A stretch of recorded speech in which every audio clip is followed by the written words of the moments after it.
Mais en LMNP, on a fait des super opérations avec les clients là récemment.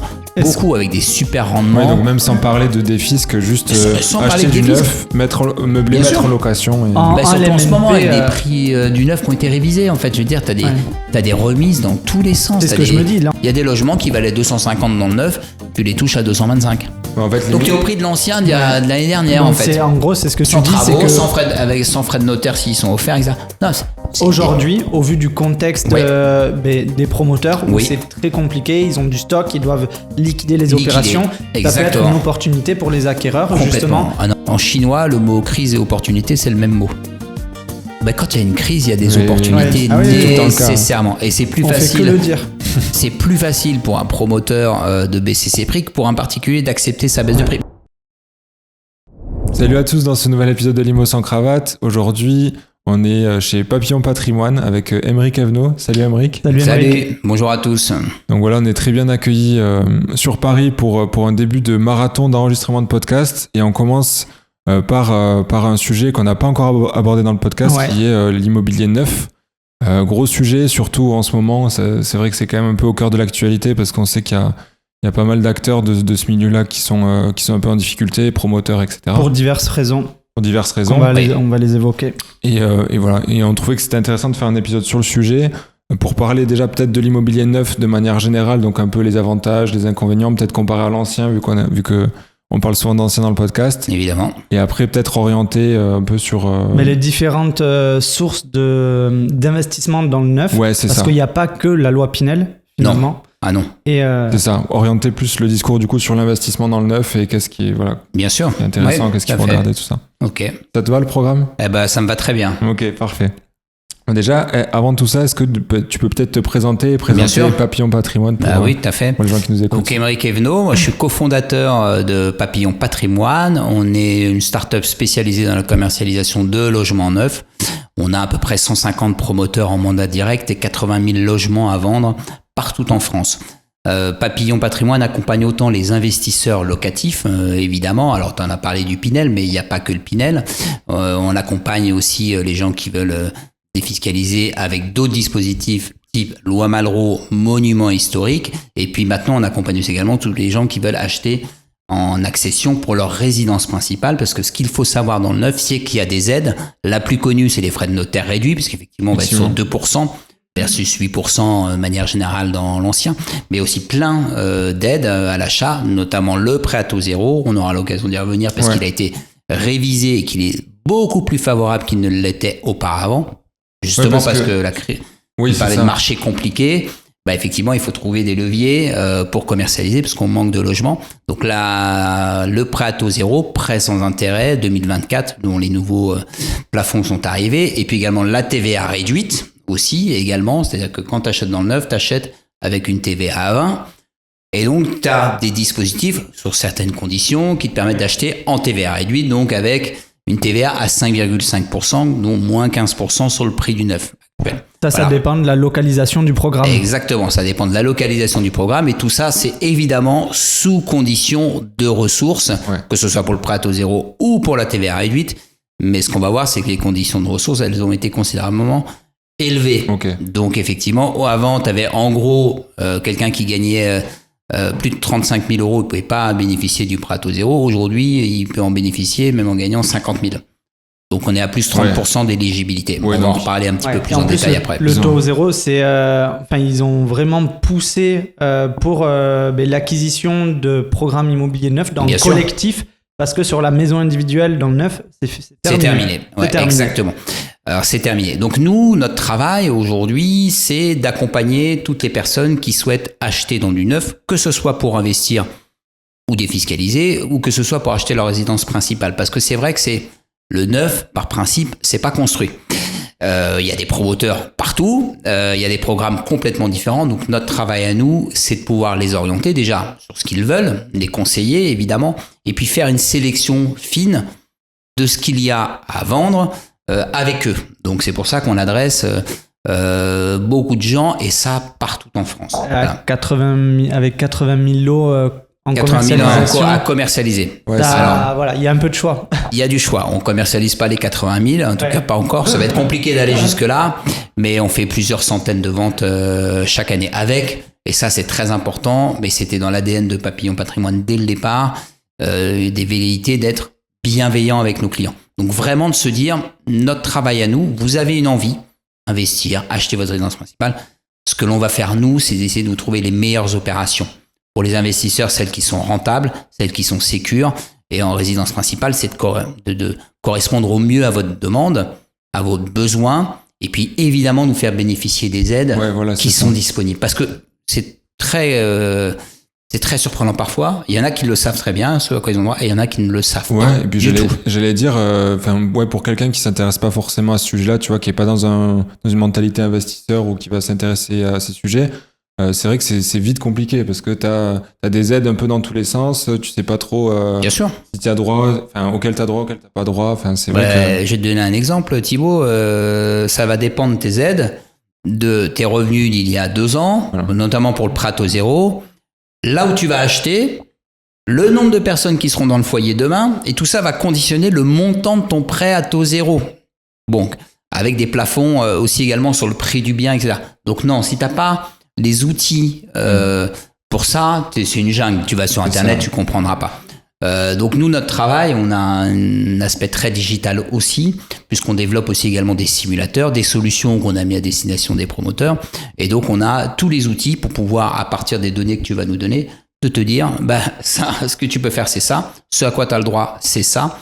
Et puis derrière, une fois qu'on a trouvé le projet, on va accompagner sur toute la chaîne de valeur pour les investisseurs, comme pour les acquéreurs en résidence principale, évidemment la partie financement qui est spécifique dans le neuf. Et puis derrière, pour la mise en location du bien, la gestion locative.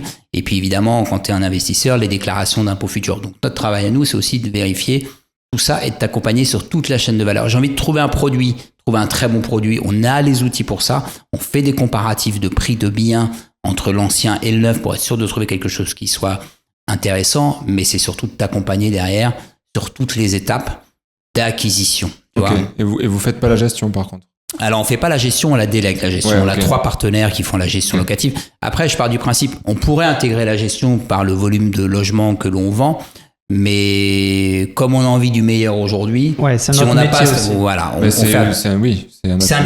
C'est un métier. Après, on a des partenaires partout en France qui le font, et puis on essaye d'aller chercher ceux qui ont les prix les plus intéressants, sans perdre de la qualité derrière, parce que c'est super important d'avoir quand même toujours de la qualité. Donc, c'est toute la chaîne de valeur de la recherche dans le neuf. C'est ça notre métier. Et puis, nos promoteurs sont aussi nos clients quelque part.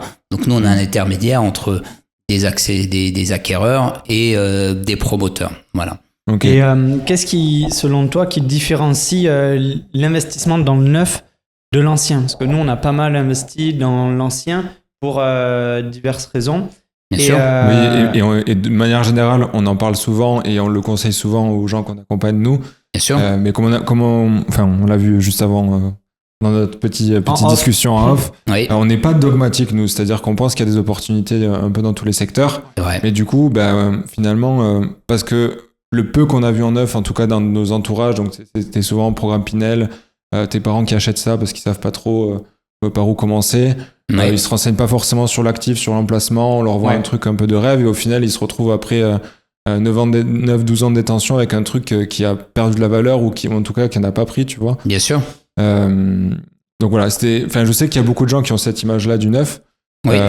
Du coup, Qu'est-ce qui détermine que les gens achètent dans le neuf plutôt que dans l'ancien? Alors déjà, je te dirais que l'offre, le neuf, tu as à peu près 150 000 biens à vendre aujourd'hui. Dans l'ancien, tu en as 1 million. En gros, c'est ça. Ouais. Donc déjà, tu as moins de choses à acheter dans le neuf. Ce qui va déterminer le fait que tu fasses le choix du neuf aujourd'hui, il y a plusieurs raisons. Et déjà, il y a des gens qui n'ont pas le temps de s'occuper de travaux, qui n'en ont pas envie. Donc ça, c'est très important. Il y a pour les investisseurs, des gens qui ont des professions où ils sont quand même bien occupés. Et du coup, suivre un chantier, chercher un bien, est-ce qu'il est bien, est-ce que la copro est saine, est-ce que les gens payent leurs charges, et quels sont les DPE, etc. Les gens qui n'ont pas envie de tout ça. Donc acheter dans le neuf, c'est aussi acheter un confort, en tous les cas, pour les 15 prochaines années. Donc, il y a des gens qui vont rechercher du neuf parce que, ils veulent un logement aux dernières normes. Là, c'est très important avec les sujets des DPE, puisque effectivement, la loi climat... de l'environnement. L'environnement. Et même au-delà de l'environnement, c'est les contraintes qu'on va faire peser sur les logements qui consomment trop d'énergie. Ah oui, complètement. Et donc, il y a des gens qui veulent avoir un logement aux dernières normes, donc DPE A ou DPE B. Voilà, donc ça, c'est très important. Donc déjà, c'est le choix. Et puis surtout, c'est le choix de pas... Je pense que le premier choix du neuf, au-delà du fait d'avoir des notions de confort et d'avoir des dernières normes, c'est pas de travaux à l'entrée et pas de travaux moyen-long terme. Et quand tu achètes de l'ancien, c'est vrai que c'est plus une inconnue. Tu sais à peu près combien tu vas budgéter de travaux au départ pour remettre ton logement aux normes, mais déjà, suivre les travaux sur le long terme, tu as toujours des dépassements, etc. Et les travaux ont pris beaucoup de comment dirais-je, de surcoût, ça a bien augmenté. Effectivement, dans le neuf, tu te poses pas trop cette question. Tu peux avoir, quand tu es livré dans ton logement, des problèmes de ci, de là, parce que c'est une construction. C'est fabriqué par des hommes, donc effectivement, il y a des hommes et des femmes, mais plus souvent des hommes. Donc effectivement, ils sont perfectibles. Donc ils peuvent avoir oublié un coup de peinture, ils peuvent avoir mal fait quelque chose, mais tu as quand même des garanties qui te couvrent. Et oui, complètement. Ça va pas être à la charge du propriétaire de... remplacer la fenêtre si elle est rayée, exactement, ou le lavabo, ou le parquet. Voilà, ou la fuite, etc., due à une mauvaise construction. Donc on ne dit pas qu'il n'y a jamais de problème dans le neuf, ça arrive les problèmes au départ, mais tu as des garanties de 2 ans biennales effectivement sur le logement, décennales effectivement sur la structure du bâtiment, et garanties de parfait achèvement, tu as raison, effectivement, qui te couvrent, il faut qu'ils obtiennent la GFA, etc. Ouais. Donc ça rebondit, je rebondis là-dessus parce que c'est aussi toutes ces choses-là qu'on va regarder quand tu achètes dans le neuf. Surtout en ce moment, est-ce que l'opération va aller au bout? Est-ce que le rythme de commercialisation est bon? Parce que le marché est tendu. On a parlé du marché du neuf qui souffre, mais en fait, c'est le marché de l'immobilier qui souffre. Oui, en général, oui, clairement. 100% dû à la hausse des taux. On est passé de 1,5 en 2 ans à 4,5. Là, on va y revenir peut-être après, mais les taux ont commencé à baisser. Donc, effectivement, les promoteurs, ils ont du mal à vendre, comme les agences immobilières ont du mal à vendre parce que les taux sont hauts. Alors, on a l'impression quand même dans le neuf, mais peut-être, tu vas nous dire ce que tu en penses là-dessus. Mais oui, il y a l'effet marché qui est général à tous les acteurs de l'immobilier. Bien sûr. Et après, on a l'impression que dans le neuf, il y a quand même, par exemple, le Pinel qui va être supprimé. Oui. Donc aussi des décisions gouvernementales qui vont un peu à l'encontre du neuf. Et il n'y a pas que ça, il y a la délivrance des permis de construire aussi qui est catastrophique. Qui est compliqué, mais qu'il a plus ou moins toujours été, parce que j'ai souvenance avec François Hollande qu'il avait mis en place on va dire des contraintes sur les municipalités pour qu'elles délivrent des permis de construire plus facilement. En fait, le constat, il est simple. En France, et ça n'est pas moi qui le dis, la Cour des comptes, mars 2023, elle dit il va falloir construire 370 000 logements neufs pendant 10 ans pour pouvoir avoir un stock suffisant de logements à proposer aux Français. Parce que ce qu'on oublie, c'est que la population, elle augmente.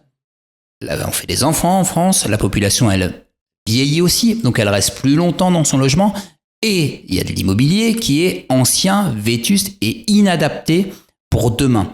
Donc construire du neuf, c'est une nécessité, parce que sinon on va au-delà de tensions sur le logement avec des gens qui ne pourront pas se loger parce qu'il n'y aura pas assez d'offres. Donc 370 000 logements neufs, on est extrêmement loin du compte. Donc effectivement, au plus haut sommet de l'État, on a des indications pour dire on n'aime pas trop l'immobilier. Enfin, je sais pas si le président n'aime pas trop l'immobilier puisqu'on parle de lui. En tout cas, c'est pas quelque chose qu'à sa faveur, mais il y a le réel. Et le réel, c'est qu'effectivement chaque année, il y a des gens qui vont quitter papa, maman, qui vont aller faire des études. Donc déjà, il faut des logements étudiants.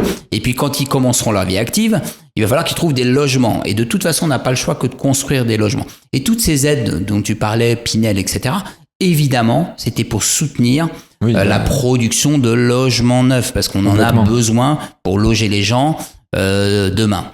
Donc, il y a quand même des indicateurs qui viennent en place. Le Pinel va s'arrêter effectivement fin 2024. Le Pinel normal, lui, avait un taux de défiscalisation qui a été considérablement réduit, de sorte qu'aujourd'hui, il n'est plus très intéressant. Reste des opérations Pinel plus que l'on a qui sont intéressantes et sur lesquelles on retrouve encore des efforts d'épargne très raisonnables à l'acquisition.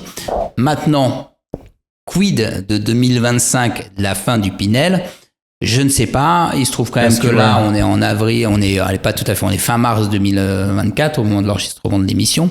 Il y a un nouveau ministre du logement, Kasbarian, qui a été nommé. Donc ça aussi, c'est le réel. Hein. Ça risque peut-être de bouger un peu. Ça risque de bouger, notamment. On verra ça, je pense, début septembre, octobre. Peut-être il y a des choses qui se font.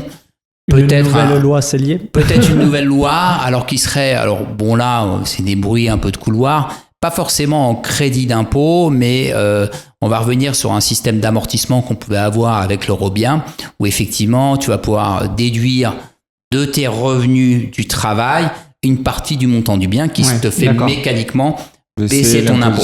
Ouais. Je ne sais pas si ça sera le cas, on n'est pas encore là. Le problème, de toute façon, et quoi qu'il arrive, c'est que c'est pas l'État qui va construire des logements et qu'on n'a peut-être pas non plus besoin de construire 50 000 logements sociaux, 100 000 logements sociaux par année. Qu'est-ce qu'on veut en fait pour les Français demain ? Moi, je préfère une France de propriétaires. Et donc, il faut pouvoir soutenir l'investissement locatif et finalement la mobilisation, une partie de l'épargne ou en tous les cas de la capacité d'endettement des Français dans l'investissement locatif. Et donc, effectivement, le Pinel, le Cellier, l'Eurobien auparavant, Périsol, etc. Toutes ces lois, elles ont été faites pour ça.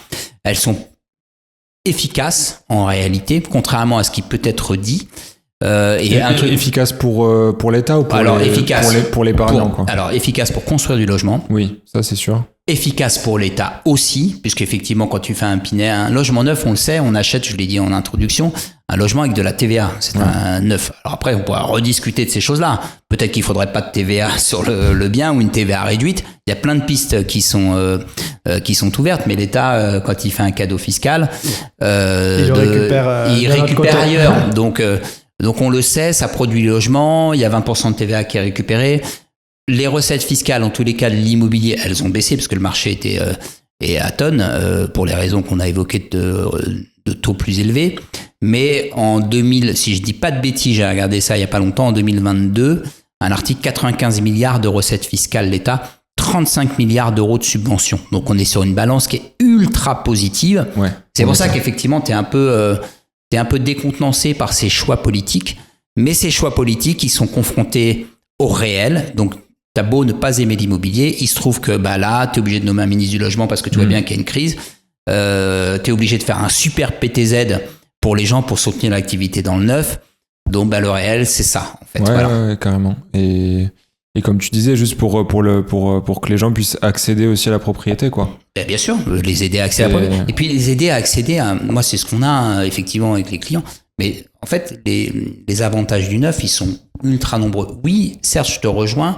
Le prix du neuf, il est plus élevé que le prix de l'ancien. Ouais.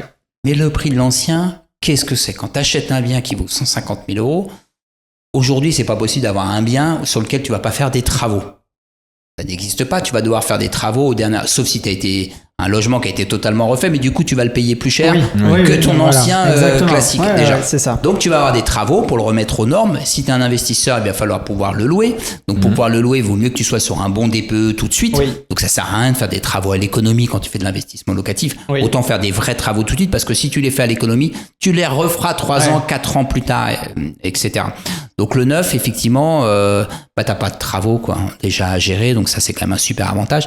Et t'as des notions de confort, on en a parlé tout à l'heure, mais malgré tout, quand tu vis dans du neuf, l'isolation phonique, le fait de peu consommer d'énergie, parce qu'effectivement c'est tellement bien isolé que tu ne chauffes pas, d'accord ? Donc effectivement, c'est des économies d'énergie aussi futures dessus. Donc les gens cherchent aussi ce type de logement, et très honnêtement, quand tu as vécu dans du neuf, tant que tu l'as pas vécu, mais dans du neuf, du beau neuf, t'as un confort qui est exceptionnel. T'as des balcons, t'as des extérieurs, t'as un parking en sous-sol, t'as une résidence qui est close, t'as des petits jardins partagés. En fait, on se rend pas compte seulement quand on y investit.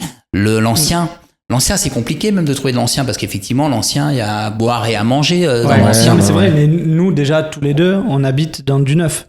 Oui, alors moi, je suis j'ai pas la même expérience que toi niveau isolation thermique et tout ça, parce que même sur des trucs neufs, des fois j'ai l'impression que qu'ils ont isolé avec je sais pas, avec du pain de mie ou sérieux. Ah ouais, mais sur le plan phonique. Non, phonique ça va, mais thermique alors c'est peut-être l'exposition aussi, je sais pas, tu vois. T'es un expo plein sud.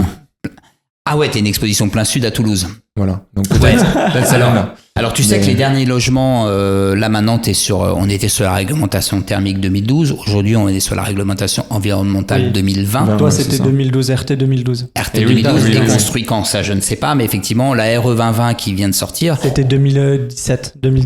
2018, la RE 2020 aujourd'hui elle te protège aussi de la chaleur extérieure. Bon, bah après si tu ouvres les volets en grand et que tu es plein sud...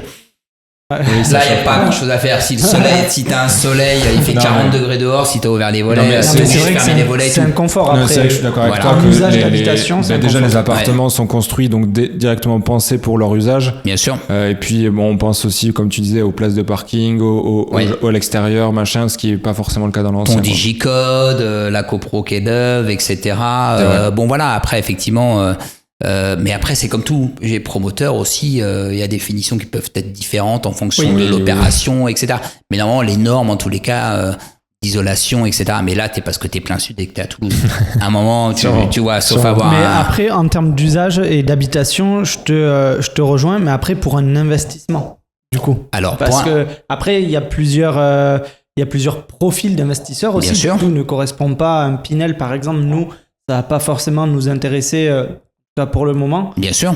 Mais alors le profil de l'investisseur, je te dirais que le Pinel, en gros, bon, on va parler du Pinel Plus parce que c'est ce qui reste et qu'on a que jusqu'à la fin 2024 pour en tout cas faire un Pinel Plus parce que le Pinel normal il est pas très intéressant aujourd'hui parce que le taux de défiscalisation était tellement baissé qu'effectivement il n'y a pas forcément d'avantage. Pinel Plus, t'es toujours sur du 2% du prix du bien chaque année en économie d'impôt. Et est-ce que pour rapidement rappeler aux gens qui ne connaissent pas trop le fonctionnement du Pinel, tu pourrais le réexpliquer? Voilà, c'est vrai. Je t'en pas l'expliquer parce que comme il se finit en fin d'année, mais en fait le mécanisme il est assez simple. Le Pinel, il faut acheter un logement neuf dans une zone tendue, le mettre en location pour un minimum de 6 ans, 9 ans, jusqu'à 12 ans avec une économie d'impôt. Pinel Plus, en gros, tu achètes un bien qui vaut 200 000 euros, tu as 4 000 euros d'économie d'impôt chaque année pendant les 9 premières années et ensuite à la 10e, 11e et 12e année, tu n'as plus que 2 000 euros parce que tu passes à 1% du montant du prix du bien en économie d'impôt. 2% du prix du bien, ou 1% sur les dernières années, frais de notaire inclus. Tu achètes ton bien 200 000, dans 9, tu vas payer 204 000 euros avec les frais de notaire. Bon. Donc chaque année, toi, tu avances l'impôt, puisque tu es prélevé à la source, au titre de ton opération au Pinel, tu vas récupérer chaque année 4 000 euros d'économie d'impôt. 4 000 euros d'économie d'impôt qui vont te servir à rembourser finalement une partie du prêt. Parce que l'idée, quand tu récupères ton crédit d'impôt, tu le récupères en 2 fois. Tu récupères 60% en janvier et 40% de ces 2% en juillet. Quand tu récupères les sous, ça vient sur le compte où le crédit est prélevé. Ouais. Voilà. Donc nous, effectivement, chez Papillon, on préconise une création de compte pivot, etc. On t'aide en fait derrière sur la gestion de ton investissement locatif. Mais le principe, il est simple. Tu loues pendant 6 ans minimum, 9 ans, 12 ans ton Pinel. Avec des loyers plafonnés. Des loyers plafonnés, mais tu vois, là, tu as des loyers qui sont plafonnés, qui ont été augmentés de 3-4%, parce que là, viennent de sortir les nouveaux plafonds de loyer.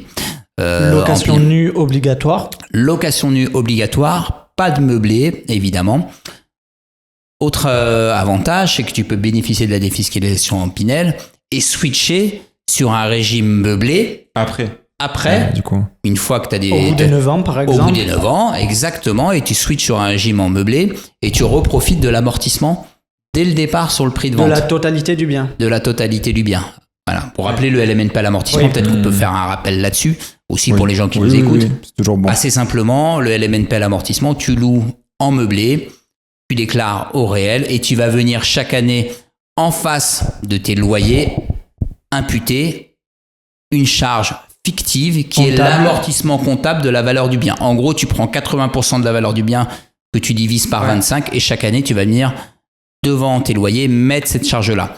Cumulée aux intérêts d'emprunt, à la taxe foncière que tu payes, etc.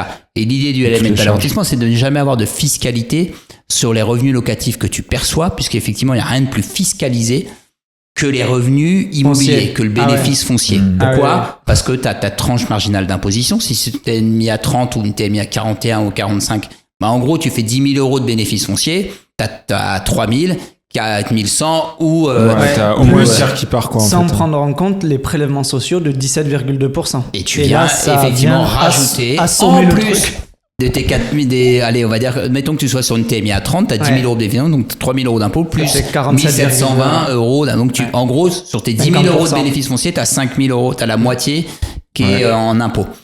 Donc, effectivement, il faut pouvoir trouver des mécanismes. Donc, le LMNP, l'amortissement, le permet, que tu peux venir cumuler après le Pinel. Après, moi, je suis fait très honnête. Nous, notre travail aussi, c'est de conseiller nos clients investisseurs. Moi, je suis incapable de dire si dans 15 ans, le régime du meublé à l'amortissement sera toujours là. Ah oui, je pense que personne n'est capable de le dire. Personne n'est capable de revenir. C'est pour ça que quand on fait des projections d'investissement locatif avec nos clients, on est très prudent. On intègre évidemment toutes les taxes possibles et inimaginables et on fait attention aussi sur la revalorisation du bien dans le neuf. On leur promet pas une revalorisation, on leur dit pas que le bien dans le neuf qu'ils ont acheté 200, il vaudra 250 dans 15 ans, même si c'est possible. Là aujourd'hui encore plus, ça faut bien que les auditeurs l'entendent, les gens qui nous regardent, c'est que les promoteurs ils font des prix dans tous les sens. Aujourd'hui on a des prix de l'immobilier qui sont pas beaucoup plus chers dans le neuf que dans l'ancien. Donc derrière, tu rajoutes, t'as pas de frais de notaire la plupart du temps, enfin pas tout le temps, mais quand même, il y a beaucoup de promoteurs qui font les frais de notaire offerts. Donc t'achètes un bien 200 000 qui vaudrait peut-être 180 000 euros dans l'ancien. Dans l'ancien, si tu fais 15 000 euros de travaux sur 180 000, ce qui est pas déconnant du tout, t'arrives à 195, frais de notaire 8%, t'arrives à 210. Et puis tu sais pas si dans 15 ans, t'auras pas eu des travaux de copro qui ont été votés. Et d'autant plus qu'aujourd'hui, on va demander aux copropriétés aussi de faire des économies d'énergie et donc on va leur demander aussi de faire des travaux d'isolation sur les parties communes, ce genre de choses. Dans le neuf, tu ne te poses pas ces questions-là. En fait, pour donner la vérité d'un investissement locatif entre le neuf et l'ancien, et j'exclus même le Pinel, parce que tu peux faire du LMNP à l'amortissement dans le neuf sans problème. En fait, pour savoir quel a été le bien le plus rentable, on va dire, tiens, tu as acheté en 2024 un bien dans l'ancien 160, tu as acheté un bien dans le neuf 200, on tire le trait pendant 15 ans. Bon, pendant 15 ans, dans le neuf, a priori, il tombe bien, peut-être que tu le revends le même prix, je te parle même pas. L'autre, tu vas le revendre aussi 200 000, parce que c'est le marché à peu près qui est similaire. Quoique, si ton bien dans l'ancien, c'est un bien qui a déjà 50, 60 ans, il vaudra moins cher qu'un bien qui a à peine 15 ans d'existence. Et c'est celui-là dans l'ancien. Tu l'as acheté 160. Oui, mais ça, c'est le prix. Tu as eu des frais d'agence dessus? Oui, j'ai 10 000 euros de frais d'agence. Ok, 170. Tu as fait des travaux? Ouais, 20 000. Ok. Et il y a eu des travaux de copro appelés? Oui, on a eu peut-être 15 000 euros. Ok, donc en fait, ton bien, tu l'as acheté 160, mais il t'a coûté 230. L'autre, tu l'as acheté 200, il y a eu les travaux? Non. Il y a eu les frais de notaire? Non. Tu l'as acheté 200. Ouais, ok. Bon, voilà. Mais c'est ça, en fait, pour pouvoir le faire vraiment bien, il faudrait pouvoir comparer ça. Dans le temps sur des emplacements similaires. Voilà. Et c'est pas possible de le faire sur 15 ans. Donc, soit t'es un peu, c'est un peu bête et méchant, tu prends le prix, je l'ai acheté 160, et l'autre il vaut 200, c'est celui qui a 160 qui est moins cher. Non, en fait, c'est pas comme ça que ça marche dans l'immobilier. Ça n'est pas comme ça que ça marche. C'est pas une voiture, c'est autre chose. Il faut voir le projet d'investissement dans sa globalité. Dans sa globalité, pas uniquement sur l'acquisition, même si celle-ci est très importante dans l'immobilier. Mais ouais, c'est une vision assez long terme et voir la globalité, quoi. Et pour se préserver ça, nous, il y a une chose qu'on fait, c'est que on regarde le prix de l'ancien et le prix du neuf. On le compare. Ça, c'est super important. C'est ce que j'allais te demander, du coup. Toujours. Si tu as des critères à donner, en fait, justement, pour comparer, si j'hésite entre faire un... si je veux investir dans le neuf, quel conseil on préconise. Et que je veux pas surpayer mon bien, parce qu'on sait que malheureusement, ça arrive quand même. Bien sûr. C'est quoi les critères? Alors, on va regarder, pour un appartement similaire entre l'ancien et le neuf, on va regarder déjà le prix au mètre carré, c'est un indicateur qui est très important. Quand tu regardes sur Meilleur Agent le prix au mètre carré d'une rue, même si aujourd'hui les données, comme il y a moins de transactions, sont un peu moins fines, mettons, on va regarder le prix. Bon, on voit que l'ancien est à peu près à 3 000 euros en moyenne. On voit que le neuf sur l'opération, là, c'est une opération à 4 500. Bon, là, on est déjà très réticent. Tu vois, parce que même si le bien même si c'est 3 000 euros du mètre en moyenne, avec les travaux, tu vas peut-être arriver à 3 600, 3 800, et puis avec les frais de notaire, tu vas arriver à 4 000. Donc déjà, c'est le premier point de vigilance, c'est de regarder ces prix-là et la différentielle de prix. Bon, si on voit qu'il y a un écart qui est très raisonnable, on sait que c'est bon. Voilà, ça c'est très important, c'est de regarder ça, c'est le premier des critères. Ensuite, c'est de voir comment la ville va évoluer. C'est-à-dire qu'effectivement, moi je pense qu'il faut qu'on ait tous conscience que dans 15 ans, locataires, les gens qui vont louer ton logement, qui voudront racheter ton logement, qui ont peut-être 15 ans aujourd'hui, eux, ils sont très vigilants sur la consommation d'énergie, effectivement. Donc, dans 15 ans, ils regarderont pas de la même façon ton immeuble des années 60 que ton immeuble de 2024. Tu vois, ils le regarderont différemment. 60 avec chauffage collectif. Avec chauffage collectif et que ça. Donc, ce que je veux dire par là, c'est qu'est-ce que les gens vont rechercher dans 15 ans? Est-ce que c'est les logements de nos parents qui ont déjà 50, 60 ans ou est-ce que c'est des nouveaux logements qui sont sortis de terre tout récemment? Donc, effectivement, c'est le genre de critères qu'on va regarder. Dans le neuf, tu as un choix aussi. Il existe des appartements avec des balcons. Dans l'ancien, tu n'as pas tout le temps des balcons. Enfin, vous le savez. Dans Toulouse, il n'y a pas de balcon. Enfin, je pense sur les... très peu de balcons. C'est très rare. Dans du neuf, tu as des balcons, tu as des espaces extérieurs. Voire même, et ça, on a une clientèle aussi là-dessus, pour la résidence moderne, des appartements avec des terrasses. Pas une opération, tu n'as pas 3, 4, 5 appartements pour des terrasses de 20 mètres carrés. On se rend même plus compte, mais des balcons de 10 mètres carrés, c'est énorme un balcon de 10 mètres carrés. C'est une pièce en plus de vie dans le sud, etc. Même si au mois d'août, tu peux pas y être parce qu'il fait trop chaud. Mais je te jure que tu as mais c'est vrai. Nous, on fait parfois, sur certaines opérations, un promoteur avec lequel on travaille, qui est Cogedim, c'est un gros promoteur, donc tout le monde connaît. Ils ont un showroom à Bercy. Tu vois, donc ils te projettent, tu rentres dans un appartement neuf, et tu rentres sur un balcon de 8 mètres carrés. Tu te rends pas compte à quel point 8 mètres carrés de balcon, c'est grand. Tu installes une table, etc. Donc tu as ce genre de notion de confort-là aussi dans du neuf et parfois des biens exceptionnels avec des terrasses qui n'existent pas ailleurs et que tu peux avoir tout de suite. Je te dirais que la seule contrainte du neuf, si tu as dépassé le fait que si le promoteur n'est pas trop gourmand sur le différentiel entre l'ancien et le neuf en termes de prix, la seule contrainte, c'est le temps d'attente. Ouais. Parce que tu es obligé d'attendre 1 an et demi, 2 ans. Alors dans l'ancien, tu achètes un bien, le temps que tu fasses des travaux, que le locataire s'en aille, c'est pas rare d'avoir 6 mois, 7 mois, etc. Mais dans le neuf, parfois, tu es obligé d'attendre 2 ans. Sauf aujourd'hui, tu es sur un marché complètement différent. Parce que comme il y a un marché qui est au ralenti, il y a du stock, il y a des opérations qui se montent. Et aujourd'hui, nous, on commercialise des logements qu'on fait visiter dans du neuf. Jamais été acheté. Les gens visitent, etc. Mais l'impact, quand tu peux visiter... En fait, ce qui fait la différence aujourd'hui, là, c'est pour ça que nous, on fait beaucoup de transactions aujourd'hui, même sur la résidence principale, c'est qu'aujourd'hui, on fait visiter les biens. Et je t'assure que quand tu visites un bien dans du neuf... pour se projeter, c'est beaucoup plus simple. C'est plus simple. Oui. Voilà, c'est plus simple de te projeter. Alors après, il y a des outils pour te projeter qu'on utilise nous, effectivement, et les promoteurs ont bien travaillé. Tu n'achètes pas juste un plan. Tu as des plaquettes, tu as des perspectives, tu as un plan de masse, tu as des 3D, etc. Et déjà, on peut avoir aussi des visites virtuelles. Tu peux avoir des visites. De l'aménagement, enfin, être plongé dans l'appartement, en fait. Ouais, et puis tu as toutes les technologies aujourd'hui pour projeter tes clients, soit Google Maps, Google Street View, etc. Mais après, et puis c'est le choix de l'emplacement aussi, parce que dans du neuf, tu as moins d'opérations que dans de l'ancien. Oui, et j'allais dire, tu disais effectivement qu'il y a grosso modo pour quelqu'un qui veut acheter sa RP ou quoi, il y avait la différence, donc on a dit le différentiel de prix avec l'ancien, qui soit pas trop important. La qualité du promoteur aussi. Oui.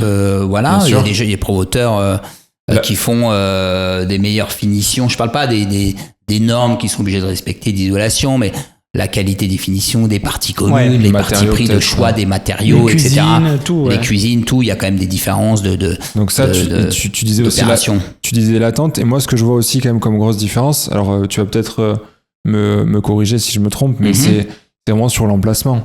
Parce qu'en fait, là où l'ancien pour moi est intéressant, c'est que c'est des emplacements qui justement on peut plus construire sur ces emplacements-là, tu vois. Ouais, sur l'hypercentre. C'est des centres-villes, c'est des hypercentres, c'est des l'emplacement, on connaît le quartier, on connaît sa réputation. Alors que sur du neuf, il peut y avoir des quartiers en mutation où on ne connaît pas son évolution dans les prochaines années. Et là, ça peut être compliqué. Je donne un exemple très concret. Moi, typiquement, mes parents avaient acheté du Pinel programme neuf dans la banlieue toulousaine, on va dire, sur un quartier qui n'existait pas encore, du coup, qui était complètement en création. On le vendait comme le truc... futur éco-quartier. Exactement, le futur éco-quartier dans la verdure, en bout de métro, en bout de ligne de métro, donc ça allait être parfait, relié au centre et tout. Au final, le truc, ça a complètement basculé en quartier mal fréquenté, quartier cité, quoi. Ouais. Ah oui, alors nous... et ça, j'ai l'impression quand même que ça arrive beaucoup parce qu'en fait, le problème, c'est que, je pense qu'il y a forcément un truc... Alors, c'est en fait, ça arrive souvent dans des projets qui se trouvent en ZAC, en zone d'aménagement concerté. Voilà. Ouais. Alors que quand c'est du diffus, du terrain diffus, c'est moins le cas. C'est moins le cas. Parce que le quartier, il est implanté, on le connaît. Alors en fait, je pense que là, c'est dans le choix de l'opération. C'est-à-dire qu'effectivement, il faut regarder où c'est construit, il faut regarder le nombre de logements sociaux qui vont être construits autour, etc. Donc même si aujourd'hui on met plus de primo-accédants avec des aides, des prix maîtrisés, qui fait qu'en fait t'as pas des gens qui sont dans la grande difficulté, etc. Mais c'est plutôt des gens qui peuvent accéder en ayant des petits revenus, mais qui du coup vont devenir propriétaires. Mais là, encore une fois, c'est le choix de l'emplacement qui va faire la différence. Complètement. Oui, tu peux pas avoir du centre, même si tu as du diffus, comme tu le disais. Il y avait un ancien garage, il a été rasé. Oui, il y a 2-3 pavillons ou 2-3 maisons qui étaient là. Du coup, bon, et donc, tu arrives, on a des programmes, nous, qui sont bien placés. Et là, c'est canon, par contre. Et là, c'est canon, parce que tu as du neuf, t'es bien placé, et puis toi, en fait, ce qu'il faut bien comprendre, c'est que quand tu achètes du neuf, malgré tout, on va exclure l'haussmannien ou le super hôtel particulier, parce que tu sais, l'ancien, souvent, tu as tendance à penser que c'est l'haussmannien, oui. La belle pierre de taille, les parquets de chêne, les moulures. Non, tiens, il y a des années 50, des années 40, des années 60, 70, 80. C'est pas du tout de la moulure, de la pierre de taille, et c'est pas forcément des des beaux programmes, etc. Donc, tu es quand même bien meilleur sur l'opération elle-même, elle est neuve, quoi. Et puis après, moi je dis toujours, en fait, une copropriété, quand tu achètes un immeuble des années 70, on est en 2024, tu le revends dans 15 ans, bon, bah, l'immeuble il a 60 ans, 70 ans. Bah, faut y penser aussi, tu vois, parce que ta copro elle est vieillissante, il y a toujours des travaux. Moi je te dis ça, je vis dans l'ancien Paris, donc évidemment il n'y a pas de neuf à Paris, très très peu de neuf à Paris, donc j'ai jamais pu acheter neuf. Demain tu me donnes pour le même prix un logement neuf aux dernières normes avec un beau balcon dans le quartier dans lequel je suis, bah, j'ai aucun problème, hein, j'y vais. Je te dis, l'haussmannien, je l'aime bien, il y a des moulures, mais alors ça fait un bruit, ça consomme, les coûts des travaux, les coûts des travaux sont pharaoniques entre le ravalement de façade, etc. Et puis t'as des colonnes qui ont été bougées, trafiquées, des câbles partout dans tous les sens, des colonnes de gaz qui n'existent plus. Ont été fait ça dans les années 60, 50, 40. Chaque génération aura adapté le bâtiment. Exactement, chaque génération. Et puis après, effectivement, dans l'ancien, t'as plus de choix, mais même si tu veux une rue particulière dans l'ancien, t'es pas sûr de trouver ton beau logement dans l'ancien. C'est-à-dire que si tu veux un 3e étage et qu'en fait, il y a qu'un premier étage plein nord à acheter dans la rue que t'aimes bien, bon, bah, tu vas devoir attendre pour avoir ton bien. C'est pas forcément vrai que t'as toujours le choix de l'emplacement, parce que toi, tu peux avoir envie de te dire, j'ai envie d'habiter dans cet endroit, mais en fait, t'as envie d'habiter dans le quartier. Et puis là, il faut que tu trouves le bon produit qui te plaît dans le quartier, le bon T3 que tu voulais, etc., avec un extérieur. Bien sûr. Bon, finalement, le neuf, tu as ce critère de choix qui est moins important, c'est vrai. Mais dans l'ancien, c'est pas si simple que ça de trouver un logement que tu veux. Non, carrément. Faire des visites, quand je parlais d'emplacement, en fait, c'était pas tellement sur facilité. C'est le quartier. Déjà, en fait, typiquement, si tu veux habiter dans le centre d'une grosse ville, voilà. Déjà, ça va être compliqué d'habiter dans un truc. Comme on disait, programme diffus, etc. Alors, c'est vrai, tu vas me dire, parce que tu as l'exemple de Toulouse, ou moi, je peux avoir l'exemple de Paris, qui sont des très grosses villes, effectivement, où tu as les quartiers historiques et tout, sont la vieille pierre, etc., qui sont très beaux, c'est très agréable de vivre là-dedans. Donc oui, mais après, tu as plein de secteurs, que tu sois à Nantes, à Rennes, Bordeaux un peu moins, parce que le centre est comme ça un peu, Marseille, je n'en parle même pas, tu as des trucs dans l'ancien qui sont complètement vétustes. C'est incroyable. Hein. Tu as quand même des constructions neuves qui se font parce que tu as des bâtiments en péril, etc. Mais oui, tu peux être moins dans l'hypercentre que tu peux l'être dans l'ancien où tu peux trouver de l'hypercentre. Ça, c'est certain. Donc le choix du diffus correspond bien. Ou le choix d'une ZAC réhabilitée où tu regardes s'il n'y a pas eu trop de social, etc. Parce qu'effectivement, si tu as des bars HLM partout autour, tu as beau refaire 2-3 blocs, enfin, les HLM ou les problèmes qu'il peut y avoir, tu les as pas déplacés non plus. Un quartier, quand il a une réputation, c'est compliqué à c'est long, à le faire c'est muter. très long. C'est compliqué à le faire muter. Alors, le seul truc que tu as, parce qu'on l'a vu ça, nous, ici en Ile-de-France, par exemple, à Clichy ou Saint-Ouen, c'est des quartiers qui étaient quand même très populaires et beaucoup de social. Tu as des ZAC assez importantes qui ont été reconstruites et c'est franchement monté en prix. Très franchement monté en prix malgré tout, tu vois. Donc après, si tu es un investisseur, faut anticiper ce type de choses-là. Tu vois. Ce qui ne te correspondrait pas, toi, tu n'aimerais peut-être pas vivre là pour différentes raisons. Mais il y a des gens qui pourraient vouloir vivre ici demain, être tes locataires, ou des gens qui vont te racheter derrière. Et souvent dans ces actes-là, tu vas pas forcément acheter très cher. Mais en fait, tout est une question de choix. En fait, même dans l'ancien, tu peux faire des erreurs de prix. Tu peux acheter quelque chose qui est pas bien, en fait, où t'as pas budgété bien tes travaux. Et en fait, où tu as surpayé ton bien, en fait. C'est pour ça que vous faites de la formation, c'est pour ça que vous faites du conseil. Exactement. Et c'est pour ça que nous on fait de l'accompagnement. C'est-à-dire qu'on est quelqu'un qui n'a jamais fait ça, sauf s'il s'intéresse beaucoup à ça, il va s'y intéresser, il va creuser, etc. Mais il n'aura jamais l'expertise qu'on a. Parce que nous, on traite 100 cas, 200 cas, 300 cas, 500 cas par an. Je veux dire, on a une expertise qui est bien meilleure que la sienne, malgré son appétence pour le sujet. On fait ça tous les jours aussi. Et on fait ça tous les jours, donc on connaît notre métier, quoi. Donc c'est notre métier de les conseiller. Donc tu vois, tes parents, est-ce qu'ils l'ont acheté seuls, est-ce qu'ils se sont fait. Moi, je préconise toujours de se faire conseiller. Ouais.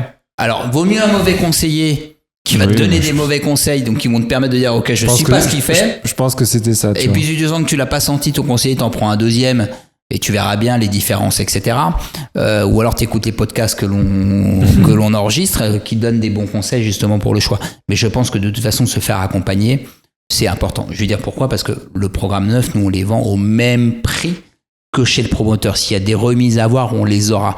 Sauf que nous, on a ce recul par rapport à un promoteur qui, lui, est obligé de commercialiser son programme. Voilà, il n'y a pas le choix. Ça sera le même prix parce que c'est le promoteur qui rémunère les partenaires. En fait, les commerciaux. Alors, tiens, pour expliquer un petit peu ça, quand tu construis un programme neuf, bon, tu achètes un foncier, tu vas avoir le coût des matériaux, le coût de fabrication, etc. Et ils vont déterminer une enveloppe qui s'appelle des frais de commercialisation. Ouais. C'est les frais de commercialisation, ça veut dire marketing, plaquettes, diffusion sur Internet, affiches sur la route, ce qu'on appelle les 4x3, rémunération de ses commerciaux en interne, de sa bulle de vente, enfin tous ces coûts afférents à la commercialisation pour faire savoir que son programme est là, qu'il existe et qu'il faut le vendre. Donc c'est pour ça qu'il existe des prescripteurs, parce que nous on est prescripteurs pour de nombreux promoteurs, je l'ai dit tout à l'heure. Donc effectivement, on récupère ces frais de commercialisation. Le promoteur, son travail, c'est de trouver un foncier, de bâtir une opération et qu'elle se commercialise le plus vite possible pour obtenir sa garantie financière d'achèvement qui permet d'être certain que l'opération ira au bout, et puis derrière de chercher des nouveaux fonciers. Oui, donc aujourd'hui, tu as plein de promoteurs qui n'ont même pas de structure de commercialisation en interne. Je pense que c'est... Même pas. Et là, ce qui s'est passé aujourd'hui avec la baisse de volume de vente, où tu as des commerciaux qui coûtent cher en charge fixe, etc., et qui vendent pas un logement.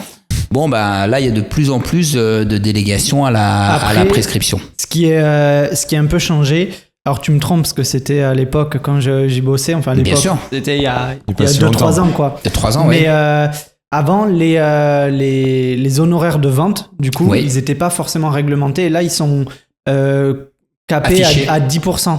Ouais, alors c'est très rare des opérations qui rémunèrent à Toulouse, 10%. En tout cas, c'est du 10. Hein. Ouais, c'est du 10 à Toulouse. À peu près. Alors je te l'ai dit, on vend pas beaucoup de Toulouse. Alors amis toulousains, n'hésitez pas à nous contacter non plus, parce qu'on a des algos pour pouvoir faire des comparaisons, des différentiels, etc. en termes de prix, etc. Mais déjà les frais de commercialisation, ils sont affichés quand tu signes ton contrat de réservation. Ah oui. Donc tu sais très bien combien le prescripteur va toucher derrière. Nous, on a en plus des marges de manœuvre pour par exemple aider sur la partie équipement cuisine, quitte à récupérer une partie des frais de commercialisation que l'on a pour faire des cadeaux aussi à nos clients, dans la mesure du raisonnable, parce que moi mon travail de recherche, d'accompagnement, il a un prix. Voilà, je ne le facture pas à la personne que je vais accompagner, c'est un parti pris, c'est un choix, et pourtant on aurait pu le faire. Moi j'aurais pu le faire parce que tu peux pas imaginer le nombre de gens. On passe du temps, 1 heure, 2 heures, 3 heures pour leur donner des conseils, etc. On sait ce que c'est. Tu sais ce que c'est. Donc moi je le facture pas. Donc mais je vais certainement pas ne pas récupérer les frais de commercialisation. Mais j'estime que c'est normal, c'est le prix du travail. Un agent quand tu achètes un bien avec un agent immobilier, tu ne poses pas la question de savoir si ça t'a coûté 4% ou 5% dans l'ancien. Tu payes, souvent, on a un accompagnement qui est moins long, parce que là, comme tu dis, c'est des projets de 2 ans. Donc les personnes, tu les suis jusqu'à l'acquisition, voire plus. La livraison, la mise, les clés qui arrivent, etc. Alors la mise en place du gestionnaire locatif et tout. Nous, dans l'investissement locatif, alors à un moment, d'un temps, on faisait beaucoup de Pinel, on en fait encore quelques-uns. Du Pinel Outre-mer notamment, parce que là, pareil, tu as des prix, tu as encore des taux de défiscalisation qui sont très très importants. Alors je le fais avec des médecins en Martinique qui sont là-bas sur place et tout, qui connaissent bien le marché. Tu vois, je pensais à La Réunion, là, j'ai commercialisé un projet à La Réunion pour un client. Tu sais que La Réunion, c'est le département français, le territoire français, je sais plus trop, je crois que c'est un département ou un territoire d'outre-mer, je pense plutôt, qui connaît le taux de croissance le plus important. C'est-à-dire qu'on a 3% de croissance par an. C'est le premier. Ils sont pas loin de 850 000 personnes et on sera 1 million à l'horizon 2030, etc. Donc c'est un secteur en croissance, tu as des gros taux de défiscalisation, tu as des logements quand même qui sont faits de briques et de broc pour beaucoup. Non mais ce qui est vrai là-bas, tu vois. C'est vrai. Donc on commercialise encore des opérations, tu as des logements à 120 000, 130 000, tu fais 3-4 000 euros d'économie d'impôt par an sur le logement. C'est monstrueux en termes d'économie et ça se loue extrêmement bien là-bas parce que tu n'as pas assez de logements, notamment pour les étudiants, etc. Donc il y a encore des belles opérations, même à faire en Outre-mer. Et après, il faut être sélectif. En fait, c'est toujours pareil. Nous, on est ultra sélectif sur les biens qu'on propose. Mais en LMNP, on a fait des super opérations avec des clients là récemment. Beaucoup avec des super rendements. Ouais, donc même sans parler de défisques, juste acheter du neuf, meubler, mettre en location. Et... surtout en ce moment, avec des prix du neuf qui ont été révisés, en fait. Je veux dire, t'as des remises dans tous les sens. C'est ce que je me dis. Là, en fait, finalement, il y a une opportunité. 7-8% de remises sur des programmes, sur des logements. Enfin, c'est énorme. Tu vois, 5 000 euros de remise par pièce, etc. Il y a des logements qui valaient 250 dans le neuf. Tu les touches à 225. En fait, donc tu es au prix de l'ancien de l'année dernière. Donc en fait. En gros, c'est ce que sans tu dis. Travaux, c'est que sans frais de notaire s'ils sont offerts, etc. Non, aujourd'hui, au vu du contexte des promoteurs, où c'est très compliqué, ils ont du stock, ils doivent liquider les opérations. Ça peut être une opportunité pour les acquéreurs, justement, d'accéder à la propriété ou à un premier investissement sur du neuf avec des prix qui sont, entre guillemets, je vais pas dire bradés, mais... qui sont en tout cas... En fait, c'est marrant, hier j'écoutais, je sais plus qui disait ça, il disait en chinois, le mot crise et opportunité, c'est le même mot. Quand il y a une crise, il y a des opportunités nécessairement. Et c'est plus facile. Fait que le dire. C'est plus facile pour un promoteur de baisser ses prix que pour un particulier d'accepter sa baisse de prix. Même si un particulier, il acceptera sa baisse des prix. Alors après, je préciserai quand même que c'est pas parce que... les taux les prix baissent, etc. Si les prix remontent parce que les taux baissent, que t'achètes ou t'achètes pas, en fait, soit les taux sont hauts et tu vas payer plus cher ton bien, soit les taux sont plus bas et les prix sont plus élevés, ça revient quasiment au même. Il faut pas attendre. Le marché, on le connaît aujourd'hui, on sait comment il est on le maîtrise. Demain, on ne le maîtrise pas. Donc, autant saisir les opportunités aujourd'hui. Et puis, investisseurs, faut leur dire, ce qui compte, c'est de prendre date, en fait. Moi, je suis pas là pour vous trouver sur 100 biens à vendre, le numéro 1. Si vous attendez parce que vous n'avez pas le numéro 1, vous n'avez rien compris. Exactement. Vous prenez dans les 20 premiers, les 20 meilleurs. Nous, notre travail, c'est d'écrémer et de vous enlever ce qui n'est pas bon. Vous gardez les 20 meilleurs et que vous achetez le 18e ou le 15e. Si vous attendez 5 ans, 6 ans pour avoir le 5e, vous n'avez rien compris. Autant vaut mieux acheter le 15e maintenant. C'est le temps qui fait l'investissement. C'est le remboursement du capital qui fait l'enrichissement. Et donc, mieux vaut prendre date tôt, même si tu n'as pas acheté le meilleur des projets, tant que tu t'es pas trompé à acheter une ruine nullissime ou un bien surpayé dans le neuf, etc. J'ai envie de te dire, ce qui compte, c'est de prendre date. Plus tu le fais tôt, mieux c'est. C'est comme épargner. Faut pas attendre d'avoir un placement assurance vie à 8%. Si tu attends 10 ans pour l'avoir, vaut mieux avoir fait du 3% ou du 4% il y a 10 ans avant. C'est là où tu auras plus d'argent. Et donc, en immobilier, ce qui compte, c'est de prendre date. À un moment, il faut dire aux investisseurs, arrêtez d'avoir peur, en fait. Allez-y. On est hyper aligné avec ça. Achetez, investissez. On ne peut pas regretter, comme je le disais, sauf avoir acheté une ruine. On ne regrette jamais un achat immobilier, sauf ou avoir surpayé quelque chose. Si c'est normal et raisonnable, il n'y a aucun problème. La semaine dernière. Voilà, aucun problème. C'est vraiment deux choses qu'on dit tout le temps. C'est effectivement, en fait, c'est l'enrichissement latent qui est intéressant, l'immobilier et l'effet de levier. Donc c'est pas, c'est vaut mieux acheter maintenant une opération. On va dire classique que attendre l'opération parfaite qui se présentera jamais, ou qu'attendre dans 7 ans l'opération super avec un taux à 2. Mais je te rejoins parce que tu achètes aujourd'hui avec un taux à 4, on s'en fiche de ton taux à 4, tu seras peut-être à 2 dans 7 ans, tu l'auras révisé ton taux.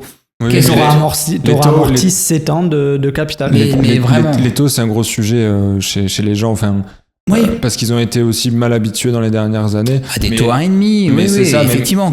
Mais c'est pas grave, à limite. J'ai envie de vous dire, mais vous n'avez pas acheté un 1,5. Mais c'est pas, moi j'ai pas acheté de Bitcoin quand il était à $1. Et il en vaut 10 000. Bon, voilà, j'ai pas de regrets. J'ai pas acheté des actions LVMH quand elles étaient à 50. De toute façon, qu'est-ce que j'aurais mis dedans? Des actions Amazon. J'aurais peut-être mis 5 000 euros ou des actions Amazon à un moment.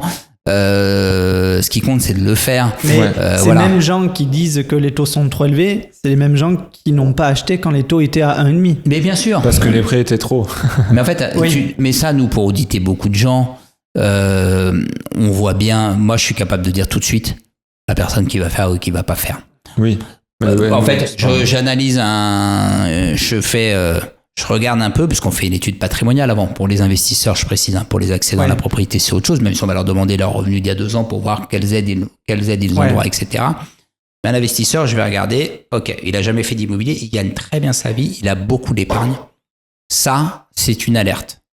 C'est quelqu'un qui a peur d'emprunter. C'est quelqu'un qui préfère épargner, thésauriser parce qu'il a peur. Donc, à nous de déconstruire sa peur. Et on y arrive, pas tout le temps, parce qu'il y a des gens avec qui on n'arrivera jamais. Et puis, quand on va lui présenter un immobilier, en fait, il va regarder, il va chercher la moindre faille pour se convaincre qu'il ne faut pas qu'il investisse. Quand tu commences à quelqu'un qui regarde la moindre faille pour se dire je ne veux pas investir, en fait, ça marche pas. C'est comme quelqu'un qui visite un logement quand tu as été agent immobilier. Moi, j'ai jamais été agent immobilier dans l'ancien. Par contre, j'ai vendu des biens à moi dans l'ancien. Moi, je faisais des visites, donc je regarde. J'ai quelqu'un qui me dit oh, les rideaux, là, machin. Ou la cuisine, tiens. En fait, tu es en train de me parler de quelque chose qui est complètement. Qui est sans intérêt. Oui, tu peux le changer, en fait. Voilà, tu peux. C'est comme le mec qui va acheter une voiture, il dit ah, j'aime pas trop les enjoliveurs. Bon, les jantes, tu vois. Plus enjoliveur, on dit les jantes. S'il commence à te dire les jantes, je les aime pas, tu sais qu'il n'est pas acheteur. Il se trouvera toutes les raisons du monde pour ne pas acheter. Et donc, un investisseur qui commence à te dire ceci, cela, en fait, c'est qu'il a toutes les peurs du monde. Et qu'en fait, tu ne pourras jamais lui enlever ses freins. Le seul bien parfait qui existe, c'est le bien qui est en face de sa porte, de son palier, qui va ouvrir. Ah, il est à côté de chez moi, ça me rassure. Limite, il va vouloir mettre une laisse à son investissement locatif. Faut bien qu'ils comprennent l'investisseur. C'est un secondaire en fait, quoi. Il va même quand tu achètes un appartement, un investissement, tu fais un investissement locatif, le bien il t'appartient sur le plan de la propriété.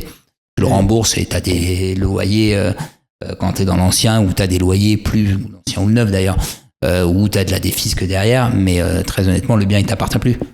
Il y a quelqu'un qui vit dedans en fait. Oui, toi, tu vas jamais en fait. Oui, mais on n'a pas le droit. T'es propriétaire d'un bien, donc c'est comme ça qu'il faut Donc, ce que j'ai envie de dire aux gens, les taux à 4, ok, osez le faire.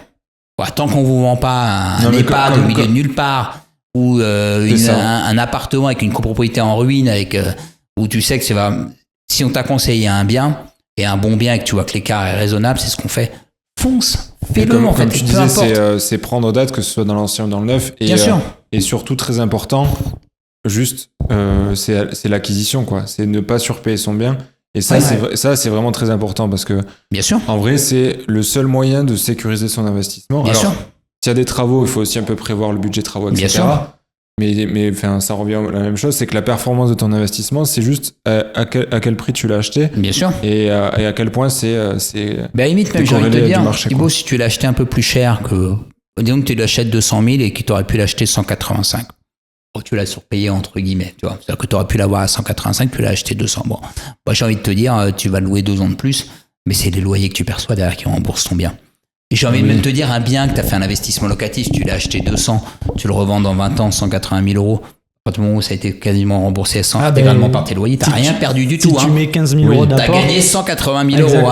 En fait, c'est sûr. Tu vois ce que je veux dire? Parce qu'à partir du moment où c'est pas toi qui le rembourse, j'ai envie de te dire, c'est pas toi qui le rembourse, c'est les loyers que tu perçois qui remboursent le bien. Même si tu le revends moins cher dans 15 ans, je te prouve par A plus B que tu as gagné des sous.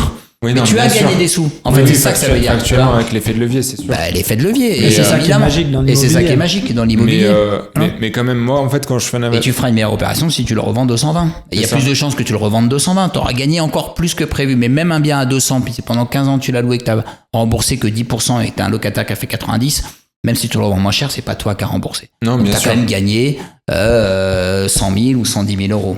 Ce qu'on dit souvent à nos membres, c'est qu'en fait, il faut, si demain ils ont besoin de revendre le bien, pour une raison X ou Y, il faut pas qu'ils aient perdu d'argent. Oui. Ça veut dire que même s'ils achètent dans l'ancien, il faut qu'ils aient leur budget de travaux qui soit cadré, que le prix au mètre carré du bien qu'ils vont acheter, en comptant le prix au mètre carré des travaux qu'ils vont mettre, bien sûr, que ce soit au moins, que ça corresponde au moins au prix du marché. Oui, alors je te rejoins que si tu as une obligation de le revendre très tôt, le problème d'un bien que tu as acheté, que tu as surpayé, c'est qu'il faut que tu le gardes longtemps. Ouais. C'est ça. Voilà, si tu as besoin de le revendre dans 2 ans, 3 ans, effectivement, c'est beaucoup plus pénalisant et tu peux avoir perdu de l'argent parce que si tu es dans l'ancien, tu as à peine remboursé les frais de notaire et les travaux. Oui. Exactement. Je te rejoins. Si tu es dans le neuf, évidemment, si tu l'as payé 200, il y a des chances que dans l'ancien, il vaille 180. Donc là aussi, tu as perdu de l'argent.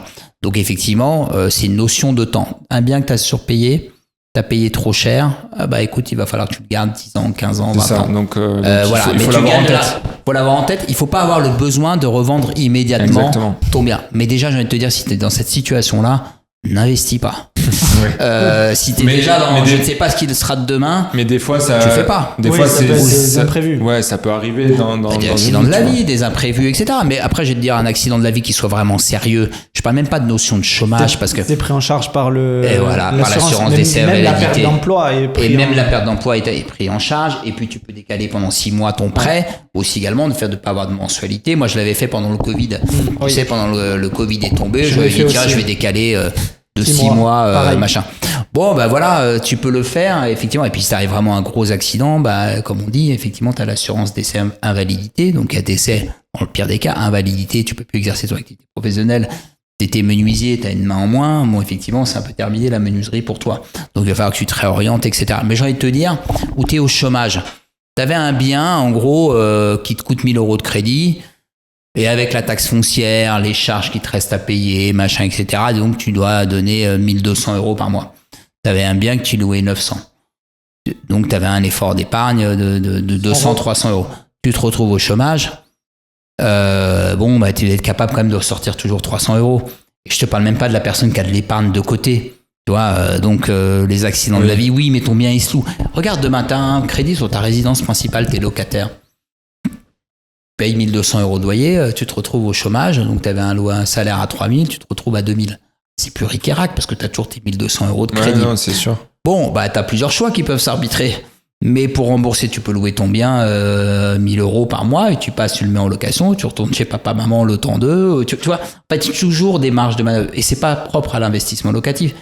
C'est propre à l'achat immobilier. Mais j'ai envie de te dire que dans l'investissement locatif, tu prends moins de risques parce que demain, tu es au chômage, 1 200 euros quand tu as un accès dans la propriété, c'est toi qui le rembourses. Quand tu as un investissement locatif, c'est un locataire qui vient de payer ton loyer, ton crédit. Donc au pire, tu as 300 euros d'effort d'épargne. Si tu es au chômage et que tu es propriétaire, c'est 1 200. Donc tu prends plus de risques en achetant ta résidence principale, entre guillemets, sur ce plan-là que sur l'investissement locatif. Voilà. Carrément. Mais il ne faut pas avoir peur. En fait, en gros, dire les gens, tu as 25, 30 ans, 35, 40. Si tu penses à tous les accidents de la vie, tu ne fais rien. Il faut vivre. Non, mais oui. Vivre, profiter.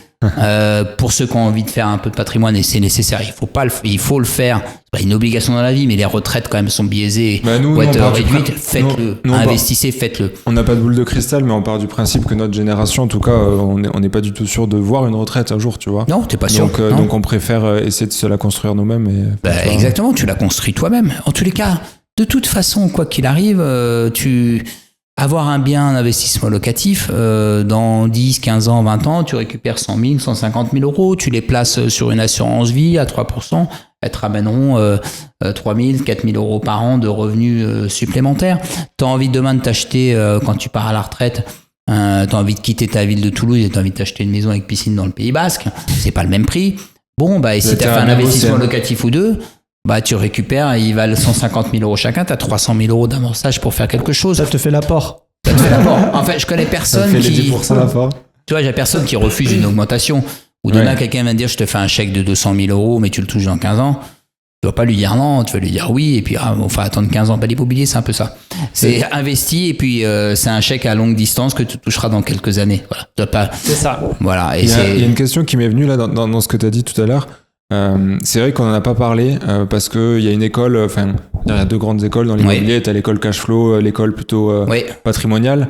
Donc là, dans le neuf, on est d'accord que c'est plus une optique patrimoniale, c'est-à-dire que je suppose que c'est très dur. Le cash flow positif dans le neuf. Peut-être pas cash flow positif, mais au moins opération blanche. Est-ce que c'est faisable dans le moi, qu'est-ce que j'entends par opération blanche ? Moi, quand je fais un calcul, j'intègre taxe foncière, j'intègre frais comptables, j'intègre gestion locative, j'intègre loyer impayé, toutes ces charges-là. J'intègre tous les postes des dépenses de charges. Et en face, moi, je fais pas loyer 1000, crédit 1000. Nous aussi. Voilà. Il y a loyer 1000, crédit 1000, taxe foncière, assurance loyer impayé, etc., assurance habitation. Bien sûr. Donc, j'intègre tout, c'est un propriétaire non occupant, etc., etc. Donc, ça, j'intègre et oui, j'arrive à trouver dans du neuf des crédits égaux au loyer perçu. Voilà. Et ce qui va faire la différence, c'est souvent les charges, etc. Machin. Mais je vais même te dire, le cash flow positif, il y a beaucoup de gens quand même qui en reviennent. Il y a toujours des opérations, mais il faut avoir du temps pour les gérer, etc. Mais malgré tout, souvent, l'immeuble de rapport à 100 000 euros. S'il vaut 100 000 euros, l'immeuble de rapport, c'est qu'il y a une raison. Ouais, non, mais carrément. Voilà, ça se saurait. Donc, il y a une raison. Après, il y a diverses expériences là-dessus, plus ou moins bonnes. Moi, j'ai un copain, il a un immeuble à Nevers. Il a qu'une envie, c'est de le revendre, mais il le revend en Guadeloupe, en fait, parce que personne ne veut l'acheter. Et les locataires, attention. Oui, bien sûr. C'est un autre risque. Il y a du rendement, mais risque, derrière, effectivement. Il y a problématique la gestion, CAF qui paye, etc. Problématique de liquidité. Voilà, problématique de liquidité, turnover. Nous, on ne conseille pas forcément des investissements dans des quartiers où le prix est très, très accessible, où il y a du cash flow positif, mais derrière, sur la gestion, la liquidité, ça peut être très compliqué. On ne conseille pas forcément ce type de...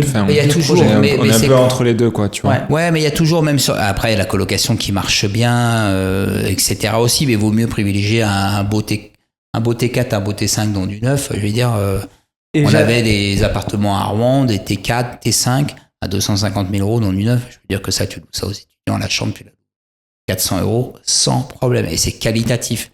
Avec Papillon, vous avez eu des investisseurs qui achètent dans du neuf du coup et qui exploitent le bien en location courte durée. Oui. Ouais, c'est ce que je te disais sur de la colocation, notamment à Rouen, à Lille, etc. Tu as ça. Ouais. Après, ce qu'ils vont en faire, c'est l'accompagnement qu'on va leur donner, si c'est faisable. Moi, je leur dis, quand il y a de la colocation, évidemment, il y a plus de frais d'entrée. C'est sûr, c'est de la gestion. Il y a un turnover qui est plus important. Il y a des frais de gestion locative. Il y a un meilleur rendement aussi. Mais il y a un meilleur rendement. Mais après, il faut tirer le trait sur pareil. En fait, c'est une question de notion de confort. Si c'est pour gagner, je te donne un exemple. Si ta location, si tu loues ton 4 pièces, tu loues 400 euros la chambre, donc ça fait 1200. Si en location nue classique avec un bail de 3 ans, tu le loues 1000, tu loues 1200, mais en fait dans l'année tu auras plusieurs turnovers, etc. Donc c'est quoi le gain? Est-ce que le temps, en fait sur pareil, nous on paye tous dans la vie des gens, des services parce qu'on n'a pas le temps de le faire en fait, tu vois. Donc est-ce que tu as le temps de gérer tes multilocataires? Est-ce que tu aimes ça? Est-ce que ça t'embête? Est-ce que le fait qu'au mois de juin tu as des étudiants qui s'en aillent, il faut le relouer, etc. C'est juste une notion de temps. Si tu as du temps à faire, fais-le. Mais ne le fais pas pour gagner 200 euros de loyer sur 1000. Fais-le parce que vraiment, il y a un super intérêt à le faire. Intéressant, et puis la location courte durée, encore une fois, j'ai pas de boule de cristal. Je parle pas de la colocation, je pense qu'elle est de toute façon, il n'y a pas assez de logements étudiants. Mais type Airbnb, etc. Il y a plein de villes qui commencent à interdire. On a parlé du Pays Basque tout à l'heure, et ça va devenir de toute façon de plus en plus compliqué de faire du Airbnb. Paris, Toulouse, etc. Voilà, Bordeaux. De toute façon, ils vont pas faire de cadeaux et c'est le cas. Donc, et je le comprends.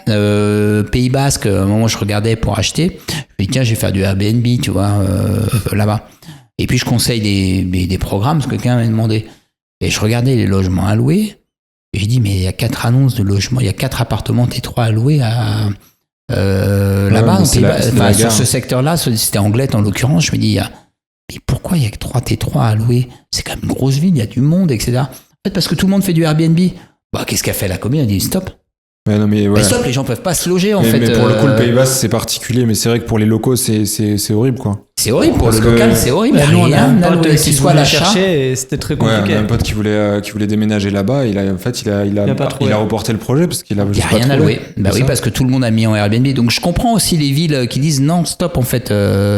Mais je pense qu'il y a des villes où il y a vraiment des dérives et où vraiment le Airbnb est pas bon pour les locaux, et c'est le cas de villes qui en réalité normalement sont des villes moyennes et qui sont ultra touristiques parce que littoral, Pays Basque et tout ça. Après, je pense qu'il y a des villes où des fois on tape un peu sur les propriétaires Airbnb où c'est pas forcément justifié. Bien sûr. Sous prétexte que ça enlève des logements, du manque de logements, etc. Alors que si on regarde la part de logements de la commune et la part des logements en Airbnb, ça représente 3% du parc. Sur le coup, là, oui. Après, il y a une bonne intelligence intelligence du maire sur place. Ça, c'est évident. Donc, mais le maire sur place, il a des électeurs. Les électeurs qui râlent. Donc, moi, j'aime pas les Airbnb. Vous avez vu ce qu'ils ont fait au Pays Basque. Pays Basque, ça se comprend. Anglette, Biarritz, c'est n'importe quoi. À un moment, tu regardes, il y a 3 annonces de location longue durée. Il y a quelque chose qui va pas, en fait. C'est pas possible, en fait. Tout le monde fait du Airbnb. Après, c'est propre aussi qu'il y a de la résidence secondaire là-bas. Donc, en même temps, les gens, ils ont envie d'y être. Ils n'ont pas envie de faire de la location longue durée. Donc, il y a beaucoup de programmes neufs qui se construisent aussi là-bas, même si là, en ce moment, il y en a un petit peu moins. Bon, voilà, mais il faut être intelligent. Mais le Airbnb, tu ne le maîtrises pas. Moi, je ne sais pas demain quelle sera la rentabilité d'un Airbnb sur un secteur que tu m'as donné, parce que je ne sais pas ce que le maire va faire. Oui, vraiment. D'ailleurs, et la tendance, c'est pas à dire on va ouvrir Airbnb à tout va, c'est plutôt l'inverse, on va fermer. Voilà. C'est vrai que... De toute façon, nous, on dit toujours à nos membres de toujours se baser sur l'exploitation classique, leur bilan financier, le faire en location classique, longue durée, et la courte durée, c'est du plus. C'est ça. Si ça tourne en meublé longue durée, c'est go. Et si tu veux faire de la courte durée, c'est que du bonus. En fait. Voilà, faites votre job de conseiller en fait. Et nous, on fait c'est notre job aussi de conseiller là-dessus et d'informer, de dire ce qu'il en est. Parce que effectivement, ils vont entendre de tout. En fait, quand t'as des gens t'audites, moi j'ai quelqu'un l'autre jour qui me dit, j'ai un de mes collègues chef de projet, il m'a dit ceci, cela sur le bien que je vous ai présenté. Là, je me suis pas agacé avec lui, mais je lui ai fait comprendre, son collègue qui est chef de projet, c'est pas son métier. Moi, j'accompagne des centaines de gens, on accompagne des centaines de personnes, on a audité un nombre incalculable de personnes, on a fait des projets, on les a livrés, etc. Moi, je sais, mon métier, c'est pas ton chef de projet. Lui, il va te dire que le meilleur des projets, c'est celui qu'il a fait lui. Son chef de projet de Marseille, il va lui dire que c'est le meilleur projet qu'il a fait, c'est celui qu'il a fait à Marseille. C'est toujours mon projet à côté de chez moi, machin, qui est le meilleur. Non, il n'y a pas de vérité là-dessus. Nous, on a, en tout cas, moi, je pense que c'est surtout chercher des très bons projets et leur éviter d'acheter. Le plus important, c'est de leur éviter d'acheter n'importe quoi. Et tu vois, et de les aider, les décharger. C'est une charge mentale, un investissement locatif. Vraiment, je te parle même, quand il y a des travaux à gérer, c'est une charge mentale. Toi, c'est du neuf, mais c'est du neuf, il n'y a pas de charge mentale. Si tu veux le truc sans charge mentale, je sais pas, mais il y a des pays anglo-saxons, etc. L'ancien, c'est même pas y pense. En fait, disant, tu vas à Dubaï, les gens ils ne veulent acheter que du neuf. Ils veulent pas acheter de l'ancien. Il n'y a pas de marché de l'ancien. En même temps, est-ce qu'il y a de l'ancien à Dubaï, j'ai envie de te dire. Il y en a commencé à en avoir beaucoup. Et qui est décoté l'ancien à Dubaï et les gens achètent du neuf. Non, mais parce qu'on a un partenaire sur Dubaï avec qui on s'est rapproché. Après, c'est des conditions particulières de financement. Enfin, je veux dire, faut mettre un cash très important, faut libérer le quai, faut avoir payé la totalité, etc. C'est très spécifique, ça, on peut en parler. De toute façon, nous, on est en relation avec le partenaire là-dessus. Mais il y a plein de pays où ils ne sont intéressés que par le neuf. Et c'est pas, et nous, il n'y a qu'en France où on aime bien l'ancien. On est attaché au patrimoine. On est attaché au patrimoine. Oui, c'est vrai, il y a une valeur, et on aime l'ancien, etc. C'est vrai. Mais comme tu disais, il y a ancien, quoi. En fait, il y a ancien. Il y a ancien et ancien, en fait. Il y a l'osmania, la pierre de taille, et puis. Il y a les gros blocos années 70. Il y a les gros blocos années 70, et ça. Et même je vais même te dire un truc, dans les années 60-70, il y avait des belles constructions avec du marbre dans les parties communes, etc., qui sont bien. C'est pas forcément joli d'extérieur, mais c'était plutôt des bons matériaux, etc., qui étaient utilisés.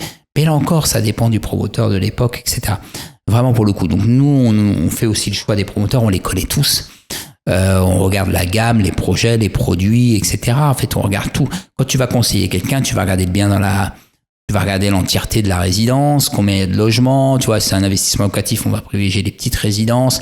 Nous, on voulait pas commercialiser de la défisque pourrie. Et en fait, ce qu'on voulait dire, d'abord, on regarde un bien immobilier et on oublie la défisque. Et on regarde si le bien est bon. Et après, la défisque, c'est la cerise sur le gâteau. Et c'est pas une petite cerise, parce que ça peut être très important. Mais on regardait ça comme l'actif, en fait. On regarde l'actif et ensuite. Ce qui nous permet aujourd'hui, parce qu'on a fait ce travail de regarder les actifs, de proposer, même s'il n'y a plus de Pinel, du LMNP à l'amortissement. Parce que l'actif est bon, en fait. Voilà, on est un peu dans une conjoncture très particulière avec des prix vraiment bas dans du neuf. On s'éclate parce que les prix sont bas. Voilà, on vend des choses qui se vendaient plus cher auparavant. Les personnes ont révisé des logements. On a des logements neufs. À côté à Clichy, limite le Valois, on est à 6 000 du mètre carré dans du neuf. Je peux te dire, j'ai pas de boule de cristal, mais je sais que ça vaut 8 000 dans 5-6 ans. Il n'y a aucun problème. Je viens de penser à un truc. Alors, peut-être je me trompe totalement, mais si je fais une acquisition en SCI à l'IS, je prends l'option à la TVA. Est-ce que je récupère la TVA à l'acquisition ? Alors, tu peux récupérer la TVA si tu le loues en part. Alors, tu le récupères si tu fais l'amortissement, tu amortis, la TVA, je sais pas. Pour pouvoir bénéficier de la récupération de TVA, je crois qu'il faut le louer en para-hôtelier. Ah ouais, oui, donc il faut que tu amènes des services para-hôteliers, petit déjeuner, blanchisserie, réception. Parce que tu récupères 20%. Oui. Tu récupères 20% du prix du bien. T'as raison. En TVA, en ayant au moins 3 des 4 services obligatoires. Donc petit déjeuner, blanchisserie, réception, quelqu'un en tout cas qui peut, etc. À la réception, et le 4e je l'ai oublié, j'ai un trou de mémoire et c'est pas grave, mais en tous les cas t'as pendant 20 ans, tu récupères 20% de la valeur de ton bien, t'achètes un bien qui vaut 200 000, en gros tu l'achètes 160 dans le neuf, tu récupères 40 000 euros en trésor. Par contre t'as 20 annuités de TVA. Si tu sors au bout de 10 revends au bout de 10 ans, tu dois 10% des 20% de TVA, sauf à ce que la personne qui t'achète ton bien s'engage à le louer toujours en para-hôtelier. Mais effectivement, c'est faisable aujourd'hui d'avoir du para-hôtelier parce que tu as plein de sociétés de conciergerie qui font ces services-là. Le petit déjeuner, c'est à discrétion. Tu dis, vous voulez un croissant, on peut vous faire livrer un croissant tous les matins. Et bien sûr. Au jus d'orange. Donc ça, effectivement, tu vois ça avec la boulangerie d'en face, et s'il en a envie, généralement, il va pas le prendre. Par contre, le ménage, c'est ça que je voulais, et la blanchisserie, le linge. De toute façon, et ménage, je peux faire venir une personne par semaine qui vient prendre les draps, faire le ménage, et c'est le service de blanchisserie. La réception, un petit boîtier, un numéro de téléphone, tu peux aller, tu remplis ces 3 conditions, tu peux le faire. Faut être bien accompagné, il faut trouver un bon gestionnaire. Nous, on a ce type de choses, effectivement, mais c'est pas partout, c'est pas sur toutes les villes. Mais on a effectivement fait des choses à Clichy, ou sur des lots à plus de 400 000 euros, ils ont récupéré presque 70 000 euros de TVA. C'est génial. Direct. De cash. Et c'est du cash que tu as. Et après, tu loues normalement, etc. Mais il faut mettre en place les services derrière. Voilà. Après, attention, tu payes la TVA aussi sur les revenus. Ah, tu payes la TVA. Tu factures. Oui, alors tu payes de la TVA sur les loyers parce que tu factures des loyers avec TVA. Mais bon, la TVA, c'est un jeu à somme nulle. Donc, tu l'encaisses, tu la décaisses. Donc, ça, à la limite, je vais te dire, je m'en fiche. Et tu factures des frais de para-hôtellerie à ton locataire. Et ça marche bien sur la courte durée ou sur de la colocation, etc. Parce que là, pour le coup, ça remplit. C'est vrai qu'un étudiant, si tu viens lui faire le ménage, tu viens lui changer ses draps. Ça vaut vraiment le coup. Ça vaut le coup. Faut bien. Après, c'est là encore dans la recherche du projet, etc. Mais ça marche. C'est niché. Et je pense que ça se développe de plus en plus parce que parce que le Pinel s'est arrêté, donc les gens 20% de récup, c'est pas mal. Ils ont trouvé, et c'est surtout plutôt des sociétés de gestion qui se sont spécialisées là-dedans. Donc nous, on fait du para-hôtelier, ce qu'on appelle nous du para-hôtelier dans le neuf, sans résidence gérée, parce que tu as de la résidence gérée, tu as la récupération de la TVA, logement étudiant, résidence service senior, EHPAD qu'on ne fait jamais, résidence d'affaires qu'on ne fait jamais aussi. Pourquoi on ne le fait pas? Ça revient sur ce que je disais sur la bienveillance, parce que nous, ce qu'on veut, c'est quelque chose qui correspond à 95% du logement, du marché, qui se revend facilement. Qui est liquide, quoi, c'est mais ça. devenu liquide, les résidences étudiantes en seconde main sont devenues liquides. Je te jure que c'est vrai, il y a des gens qui rachètent de la résidence étudiante en seconde main parce que c'est des petits tickets à 80 000. Tu as ton loyer, tu as tes garanties, c'est du triple net, la taxe foncière est payée par le gestionnaire, tu as des baux de 9 ans, donc tu es sûr d'avoir des loyers pendant 9 ans. Peu importe que ton logement soit vide ou pas vide. Bon, effectivement, ça rassure. Voilà. Donc, la résidence gérée, et même la résidence gérée de seconde main, comme il y a un marché qui s'est structuré de seconde main, c'était pas le cas avant. Donc, effectivement, quand tu as acheté une résidence étudiante il y a 20 ans, quand tu mettais son annonce pour la revendre sur ce jeu, tu allais voir une agence immobilière, mais moi, je vends pas ces trucs-là. C'est une résidence gérée, il y a un bailleur, machin. Il y a un marché de seconde main qui est beaucoup plus efficient aujourd'hui. Et donc, effectivement, là, ça vaut le coup parce que tu peux revendre. Il y a des gens qui achètent plus cher que ce que tu as acheté toi il y a 15 ou 20 ans. C'est incroyable. L'EHPAD, je me méfie beaucoup plus pour une raison simple. C'est que l'EHPAD, en fait, il y a ce qu'on appelle des numerus clausus. Donc, tu peux pas. Alors, c'est très encadré l'EHPAD, mais tu vas acheter un EHPAD, c'est souvent au milieu de nulle part. Et donc, si le gestionnaire s'en va. Oui, tu as un actif qui est. Parce qu'il veut racheter un truc plus grand, il a son numerus clausus. Donc, ce bâtiment-là l'intéresse pas parce qu'il a son numerus clausus pour 30 lits et il veut construire un bâtiment de 70 lits. Il va gagner plus d'argent là. Les gens qui ont investi dans l'EHPAD, tous les investisseurs, ils se retrouvent avec un logement, un immeuble, qui est en plus, avec une cafétéria, qui des est équipements pour l'EHPAD. Donc, écoute, avec des couloirs très grands parce qu'il faut pas faire passer les lits et tout. Les lits, et les fauteuils roulants. À un moment, tu vois, ce truc-là, on l'a jamais fait, on l'a jamais adressé et on l'adressera pas. La résidence d'affaires aussi, résidence d'affaires, je sais pas trop si ça correspond. Il suffit que aujourd'hui avec le télétravail, tu as moins de besoins dans résidence d'affaires, etc. Puis c'est une petite résidence d'affaires qui était aux portes de Paris ou en plein cœur de Toulouse. pas de problème, elle se loue toujours ta résidence d'affaires. Il y a toujours des cadres qui viennent pour bosser chez Airbus, il n'y a aucun problème, ça sera plein. Mais si tu as une résidence d'affaires à Dijon, c'est plus compliqué, tu vois. Donc c'est d'être ultra sélectif. On en revient toujours quand tu conseilles, c'est l'emplacement et la qualité du bien. Mais par hôtelier dans le neuf, ça marche bien, effectivement, parce que quand tu récupères 20%, c'est du cash. Hein. Ouais, c'est clair. T'as acheté 300 000, t'as 60 000 euros sur ton compte, tu démarres l'opération, tu loues le même prix, tu loues comme si tu l'avais acheté 300. Carrément. Il faut être bien bordé, voilà. De quoi donner des idées à nos auditeurs, ouais, clairement. Bah, trop bien. Bon, mais je pense qu'on a déjà attaqué pas mal de sujets. Bien sûr. Ça fait déjà 1h15, je vois, d'enregistrement, donc on va peut-être arriver doucement sur la fin de l'épisode. En tout cas, merci Aymeric merci beaucoup. Bah, bien sûr, c'est un plaisir. Les conseils, les infos. Bah ouais. Et puis surtout, ce qu'on peut dire juste sur l'actualité, je rebondis, mais carrément. C'est la baisse des taux qui s'est amorcée. Ouais. Là, pour le dire aux gens qui nous écoutent, on était sur des taux à 4,30, 4,40 on au mois arrive de sur septembre. une fenêtre de tir. Là, on arrive sur une fenêtre de tir. Là, on descend, on est sur des taux pour les meilleurs profils. Nous, on a du 3,60 sur 25 ans. Ok. 3,60 déjà, ouais. Ouais, 3,60. Et une actualité qui est forte, c'est le prêt à taux zéro. C'est-à-dire qu'en 2024, les nouveaux plafonds sont énormes. C'est arrivé quand ça? Parce que... Alors en fait, on en a parlé, ça a été voté dans la loi de finances. Ouais. Il y avait un nouveau prêt à taux zéro, etc. On arrive en avril, c'est là que ça va être officiel. Donc les banques vont pouvoir délivrer du prêt à taux zéro. L'État dit, ok, c'est ça. Aujourd'hui, tu as des financements, des quotités, tu peux payer la moitié de ton prêt. Tu achètes un bien à 220 000, tu peux avoir jusqu'à 110 000 euros de prêt à taux zéro. Incroyable. Je sais pas si tu te rends compte. Si, je me rends bien compte. Du remboursement. Parce que quand tu achètes sur un taux à 4, 200 000 pour la même somme empruntée. La mensualité n'est pas la même. La mensualité, tu as déjà 25-30% de mensualité en moins. Et donc, remboursement de capital, entre un bien où tu as un prêt à taux zéro sur la moitié du bien et l'autre, tu vas rembourser parfois jusqu'à 40%. Tu vas rembourser 40% plus cher sur 25 ans si tu vas au bout, ton bien sans prêt à taux zéro que l'autre, en intérêt d'emprunt. Mensualité plus basse. Et moins d'intérêt, quoi. Mais c'est exceptionnel. Conjuguer ça à des prix de l'immobilier neuf qui ont baissé, le prix prêt à taux zéro, maîtrisé. Prix maîtrisé pour certains, comme tu disais tout à l'heure. Le prêt à taux zéro, faut être... c'est sous condition de ressources. Primo-accédant, non? Mais comme tu dis... Primo-accédant ou ne pas avoir été propriétaire de ta résidence principale depuis 2 ans. Ouais, voilà. Mais le prêt à taux zéro, là, je te fais Bon, on va pas faire de simulation, mais l'écart est dingue. Tu as 20%, 25% de mensualité d'emprunt en moins, en montant. Tu peux acheter beaucoup plus cher. Et de toute façon, même si tu achètes moins cher dans l'ancien, vu la masse d'intérêt d'emprunt que tu vas rembourser sur des taux de base à 3,80, 3,90, tu vas rembourser 300, 350 000 euros que d'un bien que tu as acheté 200, prêt à taux zéro, tu vas le rembourser 250. Ok, et du coup, les conditions pour un PTZ, à part être primo-accédant Alors, voilà, la première des conditions, c'est de ne pas avoir été propriétaire depuis 2 ans, c'est ce qu'on vient de le dire, ou ne pas être primo-accédant. Et c'est ces conditions de ressources, ça va dépendre. Le montant du prêt à taux zéro va dépendre de la composition de ton foyer. En fait, en gros, appelez-nous. Enfin, tu veux savoir. Ouais, non, mais en plus, c'est même pas pour leur dire de venir nous appeler, c'est que.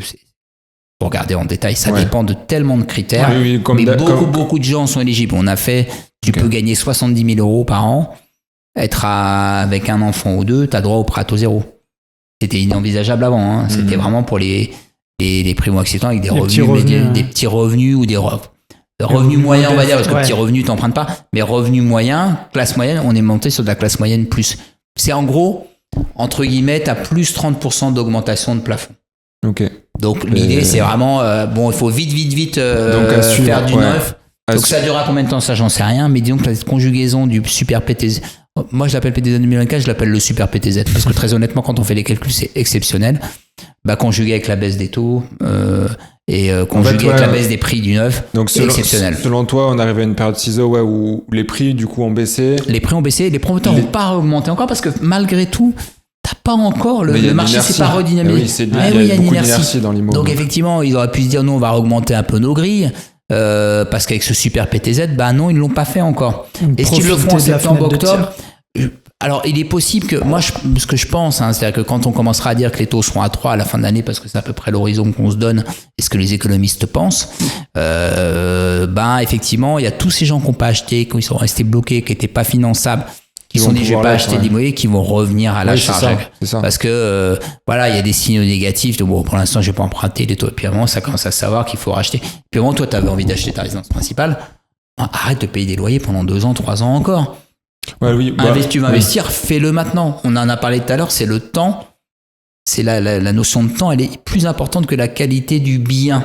Si tu as enlevé les daubes, c'est maintenant qu'il faut le faire. Mais c'est vrai, c'est tellement vrai. Et c'est vrai, et j'ai envie de te dire, c'est vrai pour tout dans ta vie. Voilà. C'est-à-dire qu'effectivement, t'es pas satisfait d'une situation, change. N'aie pas peur de prendre. N'aie jamais peur de perdre quelque chose qui ne te convient pas. Mais tu vois, j'allais te demander un conseil final pour clôturer l'épisode et là, il est parfait. Ouais, voilà. Quand quelque chose ne te convient pas, change. Voilà, clairement. Trop bien. Et merci pour le côté actu sur le PTZ, parce que tu vois, ça, j'avais pas suivi. Et je pense que, comme tu dis, entre ça et la baisse des taux baisse des taux et baisse des prix des promoteurs, c'est exceptionnel. Il y a vraiment des choses exceptionnelles. Et d'ailleurs, je pense que, on l'a évoqué vite fait tout à l'heure, mais je pense qu'il y a un écart énorme finalement entre la baisse qui est observée dans le neuf et l'ancien. Ouais, elle est plus importante dans le neuf que dans l'ancien. Voilà, sauf c'est les gens qui sont contraints à vendre parce que succession, parce que machin. C'est ça. Mais les gens préfèrent attendre. Ouais, c'est dans ça. L'ancien, ils attendent à partir du moment où ils sont la fin de l'année pour le faire. À partir du moment où ils sont pas pressés, en fait, ils ne font pas attendre. Ils bougent pas. Voilà, il y a que ceux qui doivent bouger parce qu'un enfant en plus, etc. Dans le neuf, ils ont pas le choix, faut vendre. Faut écouler le stock, en fait. Voilà. Oui, faut finaliser les opérations. Professionnels. Voilà. C'est les pros, c'est les sociétés. Il y a les plus ou moins. Alors, les petits promoteurs, c'est plus dur, mais les gros promoteurs, même les petits veulent écouler leur stock, c'est pas grave. Carrément. Bon, mais voilà. On va arriver sur la fin de l'épisode. Merci beaucoup, Aymeric. Merci, messieurs. C'est un plaisir. Merci d'être venu à Paris. Bon, avec plaisir. On a le beau temps en plus. Voilà. Et puis bon courage, parce que je crois que vous avez une journée vous avez fait d'autres enregistrements. On a 3 journées marathon. 3 journées, c'est bien. Voilà, ça a donné du contenu, c'est top. C'est ça. Merci, Aymeric. Merci. À la prochaine. À bientôt. Au revoir, messieurs.